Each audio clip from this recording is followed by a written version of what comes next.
लोकशाहीमध्ये बोलण्याचा अधिकार सगळ्यांनाच आहे. ज्या पद्धतीनं नव्या पिढीबद्दलची या ठिकाणी वक्तव्य झाली, त्याला विरोध म्हणून जवळजवळ आज 1,30,00,000 युवक आणि युवतींनी या मोहिमेमध्ये आपला सहभाग नोंदवलेला आहे. यातून या देशामध्ये असणाऱ्या तरुणांच्या मध्ये तरुणींमध्ये किती उद्रेक आहे हे साधारणपणे त्या ठिकाणी दिसून येते. पेपरफुटीचे विषय असू देत, बेरोजगारी असू दे, महागाई असू दे, वाढलेले सगळे दर असू देत, या सगळ्याचा उद्रेक यातून या जेनझीनं त्या ठिकाणी दाखवलेला आहे. मला वाटते सरकार फक्त जाती जातीमध्ये तणाव करण्यामध्ये मग्न आहे. मूळ प्रश्न जे या देशातल्या तरुणांचे त्याच्याकडे दुर्लक्ष होतंय याचं हे प्रतीक आहे. ही कुठेतरी सुरुवात आहे असं म्हणायचं. नाही, बरोबर आहे ना. शेवटी ज्यावेळी आपण डेमोग्राफिक डिव्हिडंडचा विचार करतो त्यावेळी तरुणाई ही आपला मोठा ॲसेट आहे. आता या ॲसेटच्या अपेक्षा आकांक्षा जी विकली गेली स्वप्न 2014ला, 2019ला, 2024ला, तुम्ही 12 वर्ष स्वप्न विकत आलेलं आहे. अजून देखील तुम्ही 60 वर्षाचं काढता, परंतु तरुणाईला पाहिजे की या 12 वर्षात तुम्ही नेमकं काय केलं आमच्यासाठी, तो महत्वाचा विषय आहे. त्याचं उत्तर सरकार देत नाही आणि म्हणून ही सुरुवात आहे.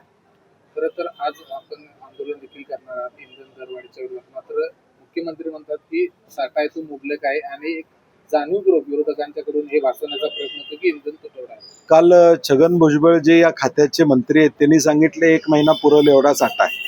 आता मुख्यमंत्र्यांना न विचारता त्यांनी प्रेस घेतली का मुख्यमंत्र्यांच्याकडची माहिती वेगळी आणि त्यांच्याकडची माहिती वेगळी आहे.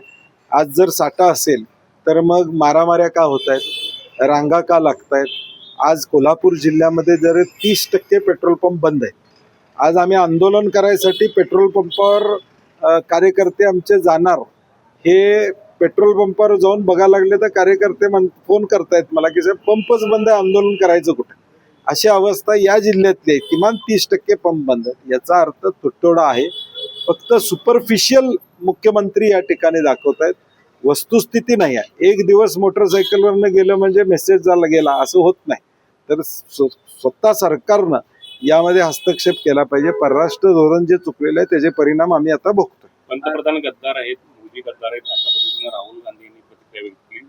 समोर बीजेपीचं कोणाला तर त्यांना हे सांगा, स्पष्ट शब्दात सांगितलं. नाही, राहुल गांधींची भूमिका गेले 3 महिने ते सांगतायत की देश अडचणीत चाललेला आहे. तुम्ही स्पष्टपणे खरी माहिती लोकांच्या पुढे या ठिकाणी द्या.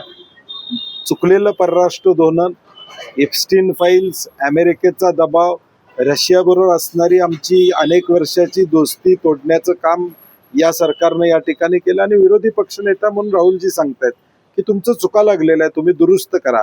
उद्या हा 130 कोटीचा देश अडचणीत येणार आहे. त्यामुळे काय चुकीचं आहे असं मला वाटत नाही.